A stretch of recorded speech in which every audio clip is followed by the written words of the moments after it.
Oke, kita akan lihat satu ayat ini ya. As for me and my house, we will serve the Lord. Ini kata-kata Yosua kepada orang-orang Israel ya. Waktu mereka sudah di tanah perjanjian, mereka sudah masuk ya, sudah tinggal cukup lama, dan ini perkataan Yosua. Dan harusnya ini juga menjadi keputusan kita ya, bahwa saya dan keluarga saya akan melayani Tuhan. Satu keluarga bisa ada 1, 2 anak atau 3 anak atau mungkin lebih ya, lebih banyak. Tapi kita sebagai orang yang percaya kepada Tuhan, apalagi kalau kepala keluarga, kita perlu mengambil sikap seperti Yosua ya. Aku dan keluargaku, kami akan melayani Tuhan. Coba kita lihat beberapa ayat ini tentang keluarga ya. Yang pertama, Kejadian 1 ayat 28.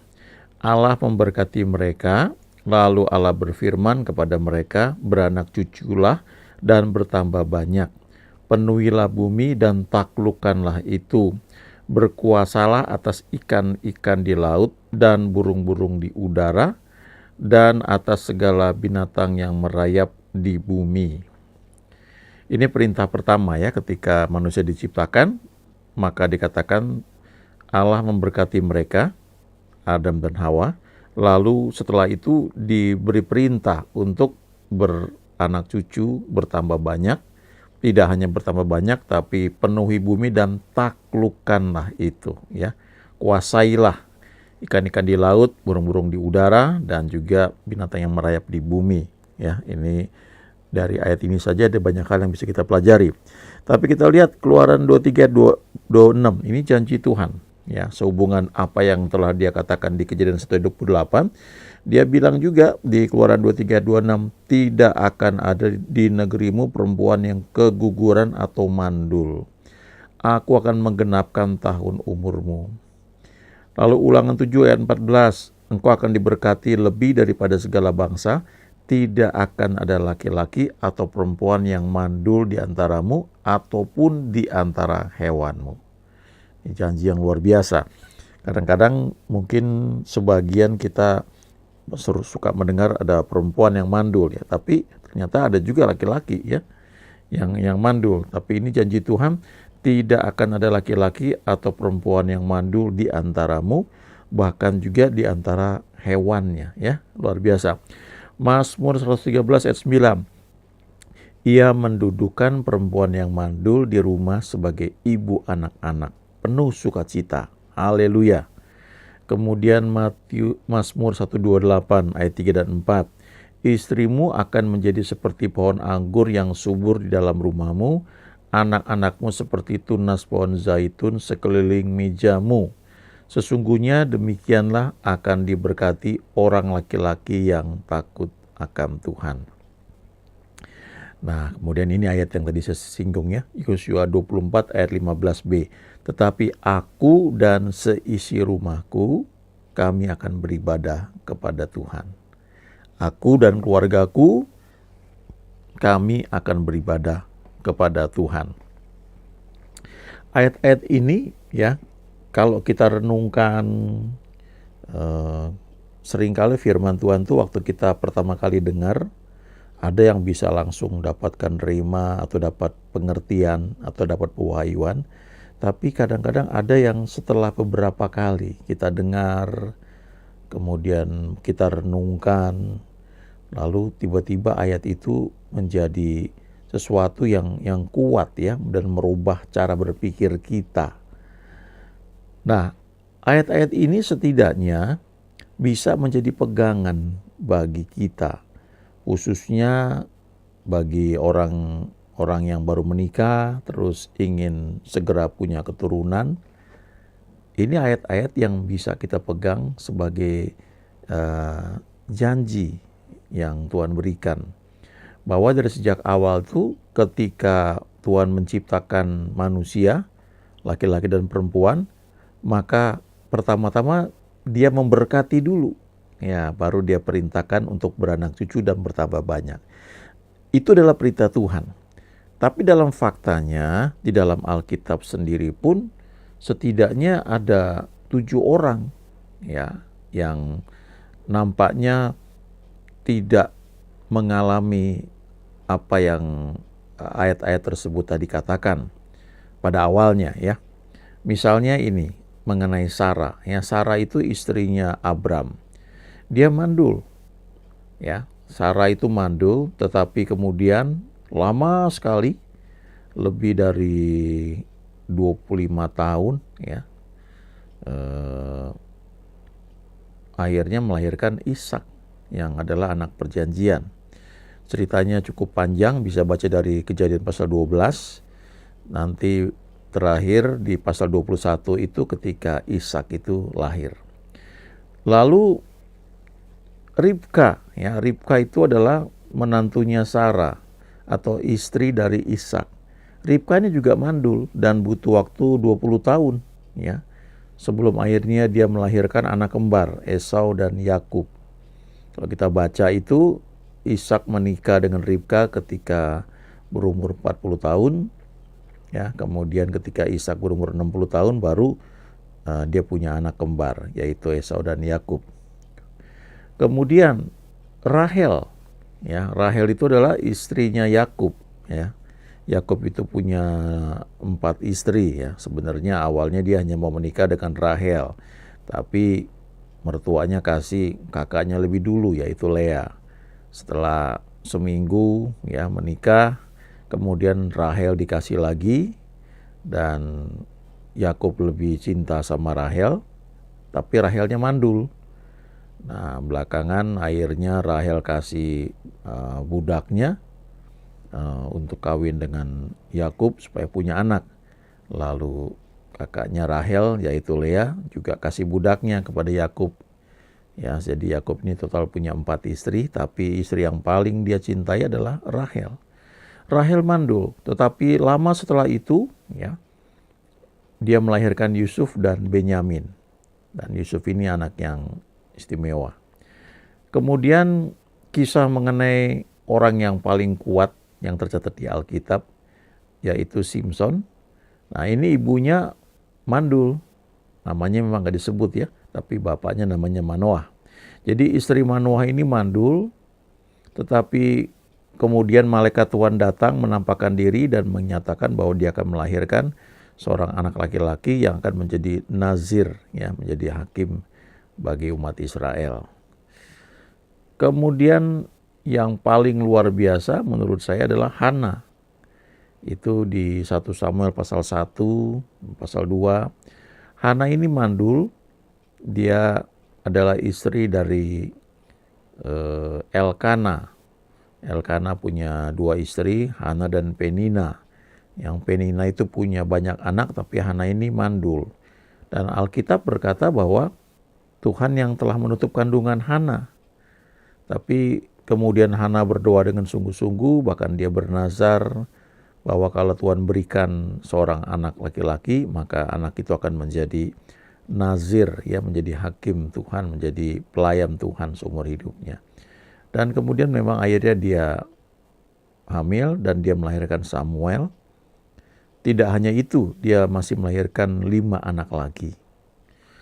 Kemudian perempuan Sunem, nggak disebut namanya ya, tetapi ini wanita yang menjamu Nabi Elisa, bahkan menyediakan kamar di loteng di rumahnya bagi Elisa ketika Elisa datang ke daerah di mana perempuan Sunem ini tinggal. Nah, dia nggak punya anak, ya, tapi kemudian ketika dia sudah memberikan fasilitas yang baik ya bagi Nabi Elisa ini, dia jamu, ya, kemudian dia ajak tinggal di rumahnya, disediakan kamar khusus. Akhirnya Elisa bilang, ya, ini saya mesti kasih sesuatu.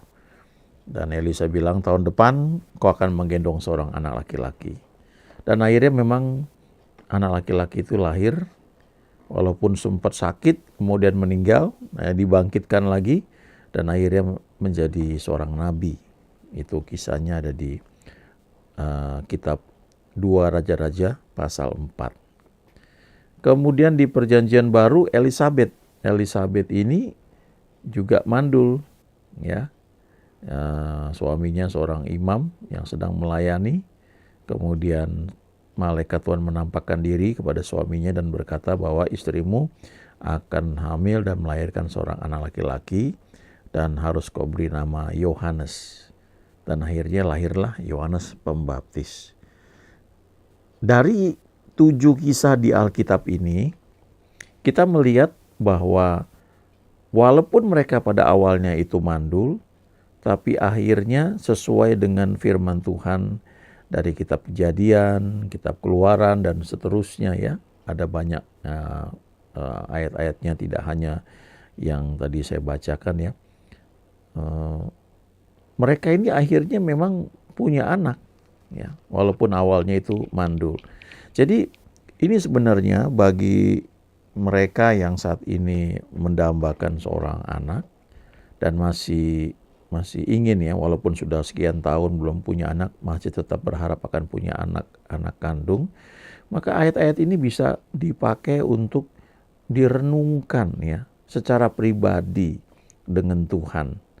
Ya, baca, renungkan. Kalau tahu ya, Don Moen itu penyanyi lagu rohani, pencipta lagu rohani yang terkenal. Dia itu 11 tahun gak punya anak. Ya, 11 tahun gak punya anak, akhirnya dia punya anak kalau nggak salah 5 ya, setiap tahun 1. Kemudian saya punya orang-orang yang saya kenal juga ya, tetangga saya juga sempat ya, ada berapa kali saya lupa ya, ada pokoknya mereka nggak punya anak ya. Kemudian akhirnya setelah sekian tahun punya anak. Lalu ada rekan pelayanan juga begitu ya, sudah 10 tahun mungkin nggak punya anak, akhirnya punya anak ya. Nah tentu ada juga yang berpikir udahlah nggak apa-apa lah, saya ngambil anak orang lain aja, saya jadikan anak dalam keluarga kami ya, sah saja ya, boleh aja nggak apa-apa ya. Tapi bagi kita yang mungkin sudah punya anak dan artinya bukan satu kebutuhan lagi untuk punya anak yang baru dilahirkan ya. Tapi dari kisah ini kita bisa belajar banyak. Bahwa bagi Tuhan gak ada yang mustahil, bahwa apapun yang Tuhan janjikan, kadang-kadang ada orang-orang yang nampaknya tidak mengalami. Ya, seperti Sarah, Ribka, Rahel, istri Manoah, Hana, perempuan Sunem, dan Elisabeth. Itu awalnya kan mandul, ya, tidak bisa melahirkan anak atau tidak bisa mengandung. Tetapi pada akhirnya, ya, mereka berdoa, mereka berharap kepada Tuhan. Akhirnya mereka melahirkan anak, dan anak-anak yang mereka lahirkan itu menjadi anak-anak yang spesial, anak-anak yang luar biasa. Ya, Ishak itu anak perjanjian. Ya, Yakub, ya, Esau dan Yakub, khususnya Yakub itu juga yang akhirnya menjadi Israel. Lalu Yusuf dan Benyamin, Yusuf khususnya ya menjadi orang yang istimewa. Simson juga begitu, menjadi nazir, menjadi hakim. Lalu Samuel menjadi nabi Tuhan, ya. Lalu perempuan Sunem juga begitu ya, melahirkan anak yang harus selanjutnya menjadi nabi. Dan Elisabeth melahirkan Yohanes Pembaptis. Jadi artinya ketika mereka ini mengalami masa-masa sulit, nampaknya janji Tuhan itu tidak terwujud. Ketika terwujud, hasilnya menjadi sangat luar biasa, ya. Nah, berdasarkan ayat-ayat ini, kita bisa membuat pengakuan iman ya bagi yang masih ingin punya anak.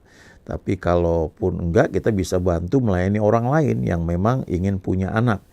Atau mungkin kita bisa aplikasikan dalam bentuk yang lain. Kita bisa belajar bahwa Tuhan itu Tuhan yang setia, yang menjawab doa. Ya. Misalnya dari ayat-ayat ini kita bisa buat pengakuan. Sesuai dengan firman Tuhan di Kejadian 1 ayat 28, Keluaran 23 ayat 26, Ulangan 7 ayat 14, Mazmur 113 ayat 9, Mazmur 128 ayat 3 dan 4, Yosua 24 ayat 15b, kami mengakui bahwa Tuhan memberkati kami dan menghendaki agar kami mempunyai keturunan serta beribadah kepadanya. Karena itu diteguhkan oleh pengalaman Sarah, Ribka, Rahel, istri Manoah, Hana, perempuan Sunem, dan Elisabeth, Kami mengakui bahwa Tuhan membuat perempuan mandul bisa melahirkan anak-anak yang luar biasa untuk menjadi alatnya menaklukkan dan menguasai bumi sesuai dengan rencananya. Ya, kita bisa pakai ini untuk mendoakan orang lain. Kita ajarkan, ya, karena ketika kita mendoakan seseorang itu, yang pertama Tuhan menjanjikan bagi orang percaya kalau dia tumpang tangan atas orang sakit, orang itu akan sembuh. Nah, kalau orang mandul kan itu artinya dia tidak sehat, ya, dia sakit, ya. Tumpang tangan, orang itu akan sembuh, ya, bisa punya anak, bisa melahirkan dengan baik. Tapi bisa juga ketika kita doakan, orang itu perlu diberi firman. Dan di Alkitab itu seringkali terjadi orang-orang datang untuk mendengar Yesus dulu, mengajar. Lalu setelah itu mereka disembuhkan. Jadi dengan kata lain, itu mungkin gak langsung kelihatan jadi. Tapi setelah didoakan, ya, dikasih firman, dia mesti renungkan, baca, renungkan firman. Karena firman Tuhan itu kan dikatakan seperti benih, ya, benih yang jatuh di tanah. Nah, sekarang tanahnya seperti apa? Apakah jatuh di pinggir jalan benih tersebut, ataukah jatuh di tanah yang berbatu-batu, ataukah jatuh di tengah semak duri, ataukah jatuh di tanah yang subur? Ketika jatuh di tanah yang subur dikatakan itu adalah orang yang mendengar firman lalu menyimpannya dalam hati yang baik dan mengeluarkan buah dalam ketekunan. Jadi ada proses, ya, proses yang namanya ketekunan. Melalui waktu, melalui banyak ujian demi ujian, sehingga akhirnya lulus dan bertumbuh, ya, menghasilkan apa yang Tuhan janjikan. Jadi walaupun ini kisahnya mengenai para wanita mandul yang kemudian berubah menjadi ibu yang diberkati, yang anak-anaknya luar biasa, ya, tapi prinsipnya kita bisa belajar bahwa kalau Tuhan sudah janjikan dari sejak awalnya, seperti yang di Kejadian pasal 1 tadi, ya, ayat 28, Tuhan memberkati mereka dan berkata, beranak cuculah, bertambah banyak, kuasailah bumi, taklukkanlah itu. Nah, itu kan janji Tuhan. Ya, kalau kita nggak ngalami, bukannya janji itu, ya, janji yang lain tentang kesehatan, tentang promosi dan sebagainya, maka kita bisa melihat pengalaman orang-orang ini yang ketika mereka belum mengalami apa yang Tuhan janjikan, mereka berdoa, mereka tetap berharap kepada Tuhan, atau mereka mungkin ketemu orang lain seperti perempuan Sunem ini yang kemudian didoakan, ya, dan akhirnya mereka bisa mengalami apa yang Tuhan janjikan. Banyak hal yang Tuhan sediakan bagi kita, orang-orang percaya. Nah, kita mau ambil itu apa enggak, ya, tergantung kepada kita. Karena firman itu cara bekerjanya adalah pertama kita mendengar setelah itu kita mau percaya apa enggak. Nah, itu bagian kita. Kalau kita mau percaya, maka ada proses yang dilalui. Tidak semalam, butuh waktu. Dan kalau kita tetap pegang janjinya, maka pada akhirnya apa yang Tuhan janjikan itu akan terjadi. Ya, ingat pengalaman Daud, diurapi menjadi raja pada usia belasan tahun, tapi butuh belasan tahun sebelum akhirnya dia betul-betul menjadi raja, ya. Dan dia lulus menjadi orang yang luar biasa. Nah, kita perlu akui hal itu, ya, dalam kehidupan kita, ya, dalam keluarga kita, bahwa keluarga kita adalah keluarga yang diberkati, ya, the blessed family. My family is the blessed family. Ya, keluargaku adalah keluarga yang diberkati oleh Tuhan. Kita perlu akui itu, ucapkan itu. Sama juga seperti Hana ketika dia sudah hamil, dia doa, dia akui terus, ya, dia pegang janji Tuhan sampai akhirnya ketika anaknya itu lahir, dia terus doakan, dia bayangkan anaknya ini akan menjadi nabi, menjadi imam Tuhan, menjadi orang yang melayani Tuhan. Dan dia tunjukkan dengan baju, ya, yang dia buat kepada anaknya itu, ya, baju imam, baju efod. Dan akhirnya memang anaknya betul-betul menjadi nabi yang takut akan Tuhan, ya. Mari pegang janji Tuhan. Apa yang dia katakan kepada kita, gak ada yang mustahil bagi orang percaya. Pegang, akui itu, dan kita akan mengalami yang Dia janjikan. Haleluya. Amin.